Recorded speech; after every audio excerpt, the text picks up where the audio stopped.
So, Britney's new book is out. It's a memoir called The Woman in Me. It is devastating what this woman has gone through. I always feel like a weird kind of personal connection with Britney. I think because of the TMZ stuff. For me, she represents some of the best pop music of like my generation, while also representing kind of the worst aspects of the paparazzi. And I think about her, and I think of her as like synonymous with the heyday of TMZ. I don't know, Britney, I feel like got the worst of anybody. She got a horrible raw deal, and it's not just from the paparazzi or the media. It's like her friends and her family. And I'm like stress eating candy, just like listening to the book. But there's a bunch of interesting stuff. There's some fun stuff too that came out of this, but really it's about the horrible stuff. This is the first time in a long time that she's had control over her own life. The conservatorship, 13 years. It's wild that she's sort of just getting whatever's left of her life back. I heard the book was a lot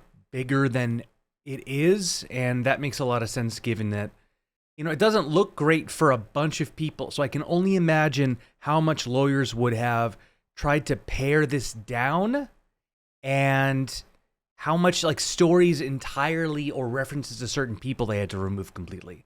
But I think definitely the biggest one, which could be like the subtitle for the book, it's like Britney Spears, The Woman in Me, and Justin Timberlake is an asshole, and we've been trying to tell you it for years. So they dated from about 1999 to 2002-ish. She not only talks about how much of a creep and kind of jerk he was to her, but actually goes in on NSYNC too, which is very funny. So she talks about how Justin Timberlake had this habit of using like African American vernacular English during the NSYNC days, and said that during an encounter with Genuine on the streets of New York, he allegedly said, "Oh yeah, faux shizzle, Genuine, what's up, homie?" Which, if you've seen pictures of him from back in that day and how he acts, yeah, that makes 100% sense. And especially like she talks about, and rightly so, she points out that NSYNC tried to be more like hip hoppy and like oriented with that community, far more than the Backstreet Boys ever did, which poised themselves to be a very white band, and that's obvious. And I think maybe not a lot of it was up to the members of NSYNC. I think a lot of it was just the marketing of it, and probably a way to also differentiate them from Backstreet Boys. But regardless, it was embarrassing.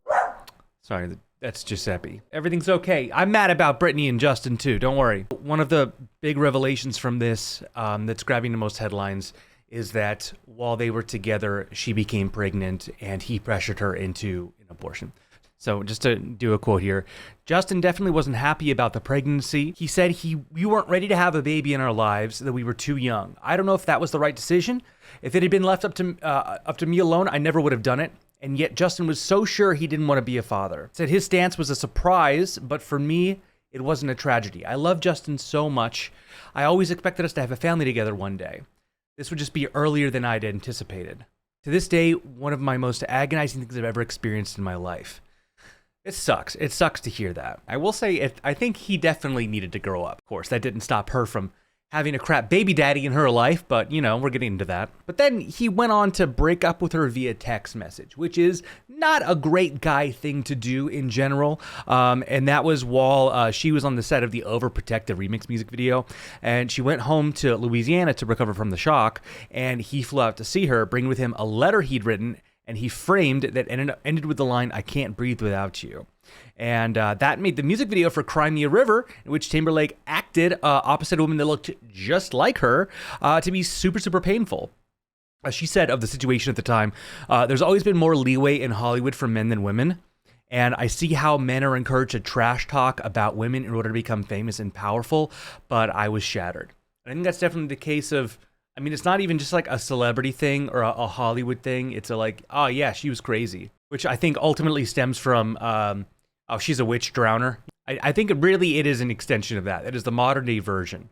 I just want to mention the Diane Sawyer interview because she brings that up. And if you've seen it, it is so upsetting. Britney's recovering from this heartbreak, right?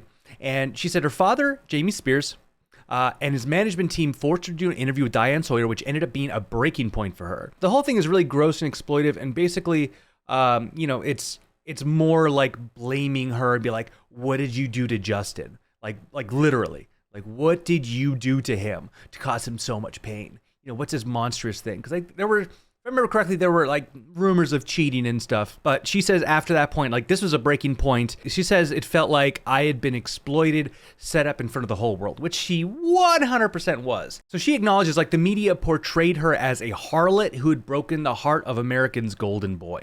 She said, I was comatose in Louisiana and he was happily running around Hollywood. You know, this marks a moment where things started to really go downhill, and she unfortunately ends up in a conservatorship. Now, if you don't remember or don't know anything about this, she was in a conservatorship for 13 years, which is crazy. And in case you're wondering, like, what does a conservatorship allow you to do, doesn't allow you to do, it was to the point where they were strictly limiting her meals even. Like, imagine you're literally like, it's like being a dog, you know, it's like being a pet. Basically no free will whatsoever, unless you're granted it by somebody who has really no interest in giving you that kind of leeway. Really, it all got bad, and she notes it as such. When she had her kids, she went through what she now recognizes as postpartum depression. And because of that, you know, Federline almost immediately took custody of the kids for reasons that are not fully clear to Britney. Though she does say, like, quote, I am willing to admit that in the throes of severe postpartum depression, abandonment by my husband, the torture of being separated from my two babies, and the constant drumbeat of pressure from paparazzi, I'd begin to think in some ways like a child. And I really can't blame her for that. Like, I cannot emphasize enough that someone like Britney Spears does not go through life the way we do. She does not experience life in a normal way. She at no point experienced life in a normal way. It is nearly impossible.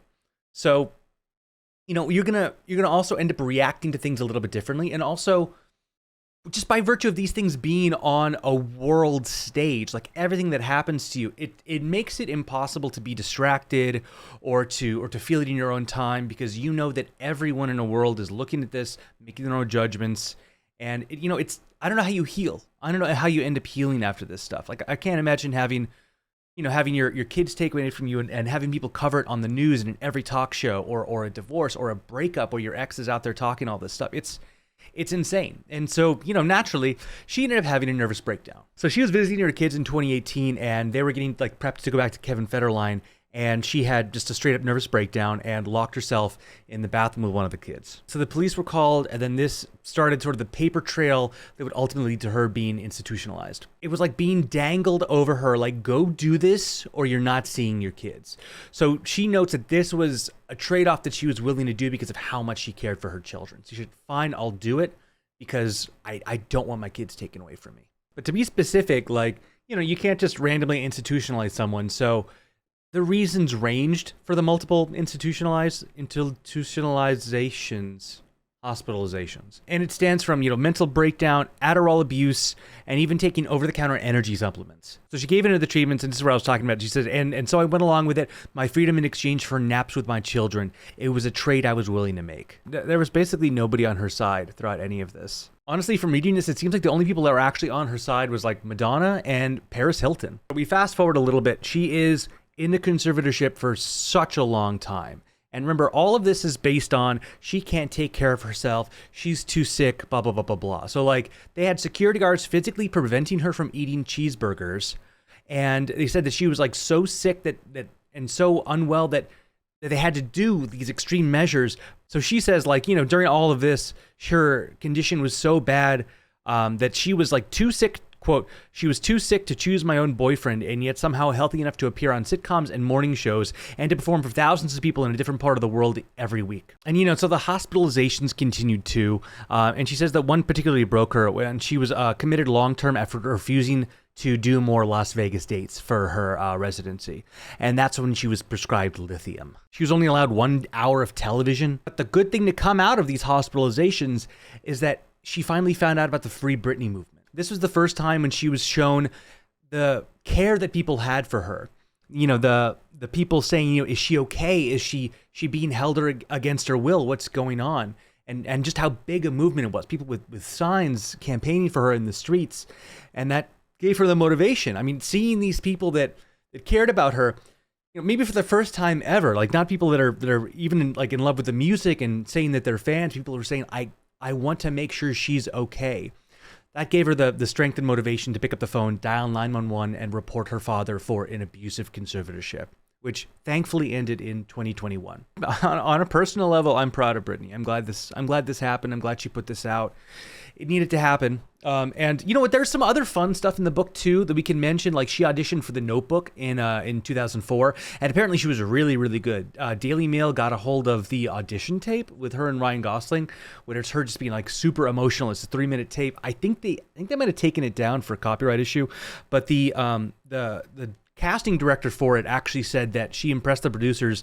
She blew them away, said our jaws were on the floor, and that she was one of the lead contenders until Rachel McAdams. So she said about that, even though it would have been fun to reconnect with Ryan Gosling after our time on Mickey Mouse Club, but you forgot about that, I'm glad I didn't do it.